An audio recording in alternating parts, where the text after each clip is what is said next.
जितनी भी तरह की प्रतियोगी परीक्षाएं हो रही हैं उसमें बड़े पैमाने पर आरक्षण का घोटाला हो रहा है। इस तरह का महोदय लूट होगी, बताइए प्रतियोगी छात्रों में कितनी निराशा है।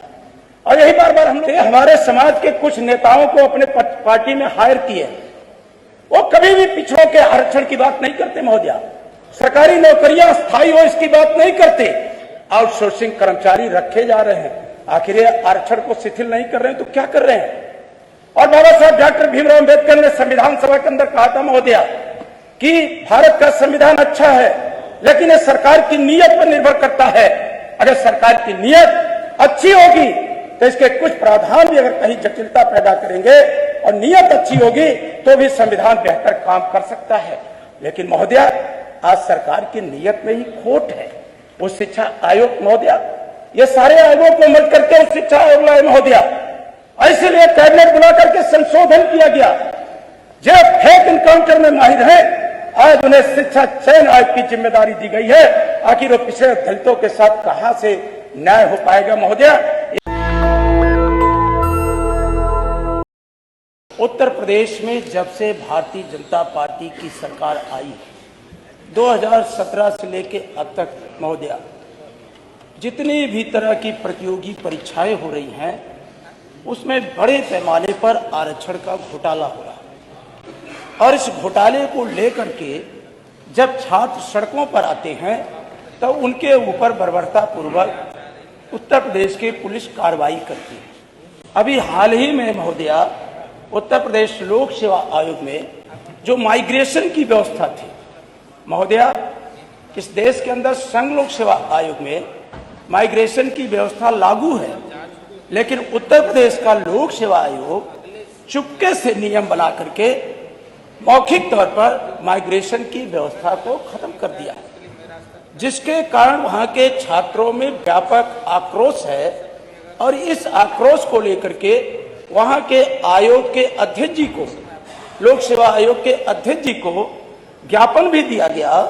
और जब छात्रों ने प्रदर्शन किया तो उनके साथ अमानवीय व्यवहार किया गया, उनके बाल खींचे गए, उनको जबरदस्ती पुलिस ने गाड़ियों में ठूस ठूस करके उन्हें वहां से भगाने का काम किया है।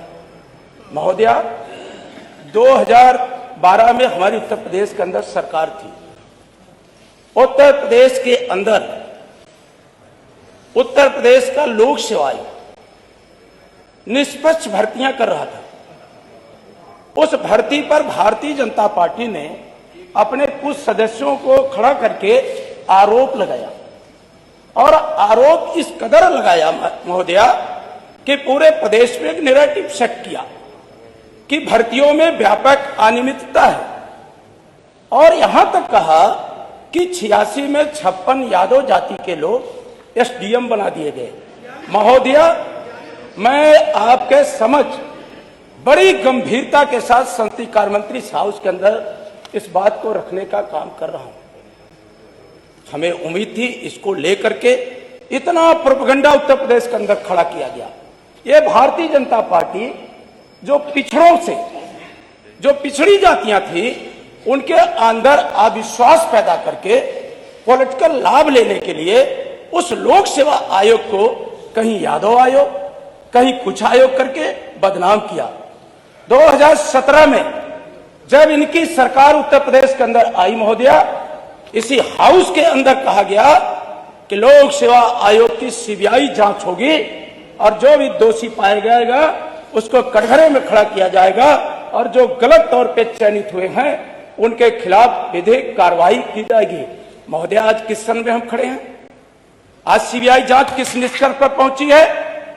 और इस हाउस के अंदर मैं जिम्मेदारी के साथ कहता हूं कि इस तरह से गलत बयानबाजी और सारे विज्ञापन जो महोदय उस समय के थे, मेरे पास लिस्ट है। और हमारे तत्कालीन नेता विरोधी दल माननीय अखिलेश यादव जी ने इसी हाउस के अंदर माननीय अध्यक्ष महोदय को टेबल किया था, और टेबल करते हुए कहा था कि आप इसकी जांच करा लें। अगर ये सच पाया गया तो महोदय मैं इस सदन से इस्तीफा देने के लिए तैयार हूं। ये तो माननीय नोटिस का पार्ट है और ना उसका ये है नोटिस का पार्ट है महोदय। आप विषय पे बोलिए। पिछड़ी जातियों का। ये नोटिस का पार्ट नहीं है और भाषण हो रहा है। मैंने ये ग्राह्यता पर क्या मतलब ये नहीं होता है, ये ग्राह्यता का ये मतलब ही नहीं है। विषय पर बोलिए। हमारे नेता विरोधी दल भी बैठे हैं महोदया। मैं आपको बताना चाहता हूं, आखिर इतनी पीड़ा क्यों? 156 में ग्राह्यता होती थी, तब अध्यक्ष जी उसके अनुसार अगर महत्वपूर्ण है तो चर्चा की बात करते। अब चर्चा तो होती नहीं 56 के बाद, तो इसी बहाने ग्राह्यता के बहाने पूरी बात अपनी रखी जाती है और सरकार उसी पे जवाब देकर छुट्टी ले लेती है। चर्चा से आप भागते हैं। अगर चर्चा मान ली जाए 2 घंटे की, इसी पर 2 घंटे की चर्चा हो जाए तो सही आ जाए, लेकिन ये आप मानेंगे नहीं चर्चा। इतिहास बता रहे हैं, इतिहास कौन पूछ रहे हैं? इतिहास कौन पूछ रहे हैं? नहीं तो आप जब बहुत बता रहे हैं, अरे बहुत जब आप पूरी बात नहीं कर रहे हैं तो कह रहे हैं का जवाब नहीं बनाए सत्यवाय सिवाय अभी तक 5 मिनट हो गए, एक बात कायदे की नहीं बोल रहे हैं जो नोटिस की है। महोदया, मैं इस सदन में किसी सरकार से अनुग्रह या कृपा मांगने नहीं आया हूं। अगर इन्हें गलतफहमी हो कि मैं इनसे कृपा मांगने आया हूं, मैं भारत का संविधान, आप आरक्षण की जिसको बाबा साहब डॉक्टर भीमराव अंबेडकर ने उसी पे बोलिए। जो हमें व्यवस्था दिया है महोदया, उसके तहत मैं बोल रहा हूं। और उसपे जो आरक्षण की व्यवस्था हुई थी महोदया, चाहे वो मंडल कमीशन के आधार पर पिछड़े वर्गों का या अनुसूचित जाति, अनुसूचित जनजाति का, उनके साथ जो भेदभाव हो रहा है और जो माइग्रेशन की व्यवस्था को लागू न करके उत्तर प्रदेश के अंदर जो संघ लोक सेवा आयोग लागू किया महोदया, और उत्तर प्रदेश लोक सेवा आयोग लागू नहीं किया है, उस कुव्यवस्था के खिलाफ मैं इंसाफ की आवाज बनकर के आपके सामने उस संविधान के दायरे के तहत बोलने का काम कर रहा हूं महोदया। अभी जो इनके 3 विभाग जो लाए हैं, अभी आयुर्वेद निदेशालय उत्तर प्रदेश ने महोदया विभाग संख्या 79/05 चिकित्सा अधिकारी आयुर्वेद रिक्तियों की संख्या अनारक्षित 122, अनुसूचित जाति 15, अनुसूचित जनजाति 0, अन्य पिछड़ा वर्ग 15, ईडब्ल्यूएस 16। महोदया ये मेरा है, ये महोदया मेरा आयुर्वेद निदेशालय का। दूसरा महोदया पशुपालन विभाग संख्या सेवा 2, पद का नाम पशु चिकित्सा अधिकारी, कुल पद 404, अनारक्षित 243, अनुसूचित जाति 84, अनुसूचित जनजाति 37, अन्य पिछड़ा वर्ग 0, जिसके तहत आप भी आती है महोदया। स्वतंत्रता सेनानी 8, ईडब्ल्यूएस 40, विज्ञापन संख्या सहित बोल रहा हूं, विज्ञापन संख्या सहित। ये कौन से पद का बोल रहे हैं? पशुधन विभाग। तीसरा आप सुन लें, संसदीय कार्य मंत्री जितना उत्तेजित न हो, सुनने की क्षमता रखें। फिर महोदया परिवार कल्याण महानिदेशालय उत्तर प्रदेश, कुल पद 221, विज्ञापन संख्या भी आप नोट कर लें। सेवा 6/3, पद है स्वास्थ्य शिक्षा अधिकारी, कुल पद है 221, अनारक्षित 143, अनुसूचित जाति 21, अनुसूचित जनजाति 15, अन्य पिछड़ा वर्ग 20, ईडब्ल्यूएस 22, स्वतंत्रता सेनानी 4, भूतपूर्व सैनिक 11। अगर महोदया आप पदों पे आ जाए, अभी लेखपाल भर्ती को लेकर के उस पे भी अभी कुछ कहने लगेंगे माननीय मंत्री जी। और महोदया आखिर ये सरकार बचाना क्या चाहती है? महोदया सरकार किसको बचा रही है?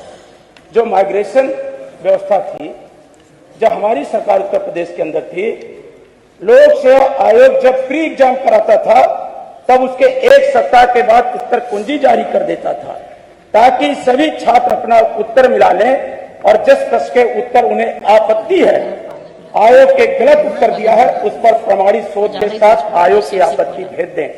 आज क्या है महोदया, प्रोविजनल आंसर की सूची जारी होती है। दूसरा संशोधित उत्तर कुंजी जारी करना।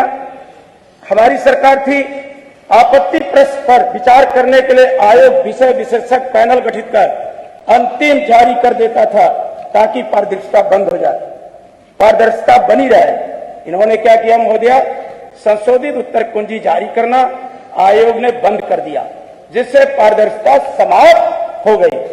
तीसरा महोदय, मार्कशीट और वर्गवार कटाप अंक जारी करना। लगभग 1 महीने के बाद आयोग जब प्री एग्जाम का परिणाम घोषित करता था, तब उसके साथ प्रत्येक अभ्यर्थी को मार्कशीट और वर्गवार कटाप अंक जारी कर देता था, ताकि पारदर्शिता बनी रहे और जो अभ्यर्थी फेल हो गए हों देख लें कि उनकी कमी और सुधार आगे की परीक्षा में लग जाए। आयोग ने बंद कर दिया है। महोदय, आप देखें, परीक्षाओं को देखें। 2019 में बीएड में जनरल की जो मेरिट है वो 137 है, ईडब्ल्यूएस की 152 है, ओबीसी की 165 है। आरए एआरए 2021 में जो जनरल हैं वो 102 हैं, 102 उनकी मेरिट है। जो ईडब्ल्यूएस है 106 है और जो ओबीसी है वो 110 है। पीसीएस 2022 महोदया, जो जनरल की मेरिट है वो 111 है, ईडब्ल्यूएस 114 है, ओबीसी 114 है। पीसीएस 2023 जो जनरल है 125 है, जो ईडब्ल्यूएस है 129 है और जो ओबीसी है 128 है। महोदया, इतना बड़ा भेदभाव और इतना बड़ा अन्याय किसी सरकार ने नहीं किया पिछड़े और दलित वर्ग के साथ। जितना बड़ा अन्याय भारतीय जनता पार्टी की सरकार आज महोदया उत्तर प्रदेश के अंदर करने का काम कर रही है। और महोदया, इनका न्यायालयों में भी विश्वास नहीं है। प्रारंभिक परीक्षा के पुनरीक्षित परिणाम के बाद लें मुख्य परीक्षा। ये महोदया, इलाहाबाद हाई कोर्ट ने उत्तर प्रदेश लोक सेवा आयोग की संयुक्त राज्य इंजीनियरिंग सेवा प्रारंभिक परीक्षा 2024 को संशोधित परिणाम जारी करने का निर्देश दिया और कहा कि परिणाम के बाद ही मुख्य परीक्षा आयोजित की जाए। यह निर्णय न्यायमूर्ति अजीत कुमार ने रजत मौर्य 41 अन्य की याचिकाओं में किया। 25 सितंबर 2025 को फैसला सुनाते हुए आयोग के परिणाम में माइग्रेशन के सिद्धांत को अनिवार्य रूप से लागू करने का आदेश दिया। महोदया, ये न्यायालय का है, अनिवार्य रूप से लागू करने का आदेश दिया। इस फैसले के तहत आरक्षित वर्ग के वे उम्मीदवार जिसने योग्यता के आधार पर अनारक्षित वर्ग के कट ऑफ अंक के बराबर या उससे अधिक अंक प्राप्त किए हैं, उन्हें आरक्षित सूची में शामिल किया जाए। ये महोदया न्यायालय का आदेश है। इस तरह का महोदया लूट होगी, बताइए प्रतियोगी छात्रों में कितनी निराशा है। और यही बार बार हम लोग कहते हैं, जब हमारी पार्टी इस बात को उठाती है तो हमारे समाज के कुछ नेताओं को अपने पार्टी में हायर किए, वो कभी भी पिछड़ों के आरक्षण की बात नहीं करते महोदया। सरकारी नौकरियां स्थायी हो इसकी बात नहीं करते। बाबा साहब ने जो व्यवस्था दिया उसके तहत बात नहीं करते महोदया। आज आउटसोर्सिंग व्यवस्था ला करके पूरे उत्तर प्रदेश के अंदर, मैं साच के साथ बोलता हूं महोदया, चाहे पंचायती राज विभाग हो, स्वास्थ्य विभाग हो, नगर विकास हो, सारे विभागों में लाखों लाख से ऊपर आउटसोर्सिंग कर्मचारी रखे जा रहे हैं। आखिर ये आरक्षण को शिथिल नहीं कर रहे हैं तो क्या कर रहे हैं? और बाबा साहब डॉक्टर भीमराव अंबेडकर ने संविधान सभा के अंदर कहा था महोदया कि भारत का संविधान अच्छा है, लेकिन ये सरकार की नीयत पर निर्भर करता है।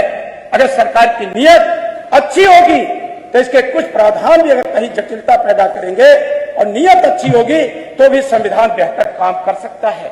लेकिन महोदया, आज सरकार की नीयत में ही खोट है। वो शिक्षा आयोग महोदया, ये सारे आयोगों को मिल करके उस शिक्षा आयोग लाए महोदया। और प्रोफेसर कीर्ति पांडे आयोग की चेयरमैन बनाई गई गोरखपुर की, उनके कार्यकाल में कोई विज्ञापन नहीं। और महोदया, उनसे इस्तीफा ले लिया गया स्वास्थ्य कारणों से, क्योंकि मुख्यमंत्री जी को बनाना था एक उत्तर प्रदेश के डीजीपी रहे प्रशांत सिंह को, इसलिए कैबिनेट बुला करके संशोधन किया गया। जो फेक इनकाउंटर में माहिर है, आज उन्हें शिक्षा चयन आयोग की जिम्मेदारी दी गई है। आखिर वो पिछड़े दलितों के साथ कहां से न्याय हो पाएगा महोदया? ये गंभीर संकट आकर के आज सामने खड़ा हो गया महोदया। मैं आपसे विनती और प्रार्थना करता हूं महोदया, और महोदया मैं इसके बारे में कहना चाहता हूं। यूपीएससी ने माइग्रेशन रोकने का आदेश जारी किया था, लेकिन इसे कभी आधिकारिक रूप से बताया नहीं गया। बच्चों को ना ही पब्लिक डोमेन में रखा गया। आयोग ने मनमानी तरीके से माइग्रेशन रोका और ना ही किसी को जानकारी दी। जब यूपीएससी असिस्टेंट इंजीनियर का केस इलाहाबाद हाईकोर्ट में 2025 में हुआ तब ये सारी चीजें सामने आई। हाईकोर्ट की कॉपी में एक लेटर लगा जिसमें पता चला कि 2019 में बैठक करके माइग्रेशन रोका गया। माइग्रेशन रोकने और नियम बदलने का काम आयोग का है, ना कि काम विधायक और आयोग का ही है। आयोग का है ही नहीं, ये काम सिर्फ विधायिका और सरकार कर सकती है। महोदया, जो काम आपको करना था वो आयोग ने कर दिया। आयोग ने मनमाना रवैया अपनाया जिसका नुकसान सब आरक्षित वर्ग के बच्चे, महिलाओं, पीएफ सब कर रहे हैं। इलाहाबाद हाईकोर्ट ने यूपीपीएससी असिस्टेंट इंजीनियरिंग केस में बड़ा फैसला सुनाया। महोदय, बड़ा फैसला सुनाया। कोर्ट ने कहा कि आयोग अपने हिसाब से आरक्षण नियमावली में बदलाव नहीं कर सकता है। कोर्ट ने माइग्रेशन रोकने के आयोग के फैसले को रद्द कर दिया। आयोग को फटकार लगाई, हालांकि आयोग ने फैसले को नहीं माना। महोदया, अगर एक एक करके मैं विषयों को महोदया मैं संक्षिप्त कर दूंगा। नहीं, हो गया, टाइम पूरा हो गया। वो तकलीफ आप सबको है, मुझे पता है, इसलिए महोदया मैं ज्यादा उस पर बोलूंगा ही नहीं। आप बोल चुके क्योंकि बहुत तकलीफ आप लोगों को है महोदया, क्योंकि आप खंड शिक्षा अधिकारी प्रारंभिक परीक्षा 2000 कट आउट निम्नवत है। अनारक्षित 137, ईडब्ल्यूएस 152, धन्यवाद। उत्तर प्रदेश 123, उत्तर जनजाति 105, अन्य पिछड़ा वर्ग 165। धन्यवाद डॉक्टर संजय यादव जी। महोदया, श्रीमान संदीप सिंह पटेल जी, कुछ कहना चाहता हूँ। हो गया, महोदया 15 मिनट आप बोले हैं। महोदया, इतिहास आपको भी माफ नहीं करेगा, आप पीठ पे बैठी हैं। 15 मिनट हो गया आपका, से आती ठीक है। इतनी बड़ी लूट भारतीय जनता संदीप पार्टी के शासनकाल में आज लोक सेवा आयोग पटेल जी का समय मत लीजिए, पटेल जी बोलिए। पिछड़े दलितों के अधिकारों पर अभी आप पटेल जी का समय ले रहे हैं। पटेल जी आप बोलिए। महोदया, मैं शुरू करो ना। आपका संरक्षण चाहता हूँ कि तत्काल जो संघ लोक सेवा आयोग में व्यवस्था लागू है वही व्यवस्था उत्तर प्रदेश लोक सेवा आयोग में लागू की जाए। वही व्यवस्था उत्तर प्रदेश के शिक्षा सेवा आयोग में लागू किया जाए। और जो लगातार संदीप जी बोलिए की डेट टाली जा रही है, महोदया कोई तिथि निश्चित किया जाए ताकि आज जो इसको लेकर के युवाओं में कुंठा है, निराशा है, उसे दूर किया जाए और सरकार साबित करे कि जिसके तहत आरोप लगाया था कितने यादव हुए हैं, या सरकार इसको साबित करे कि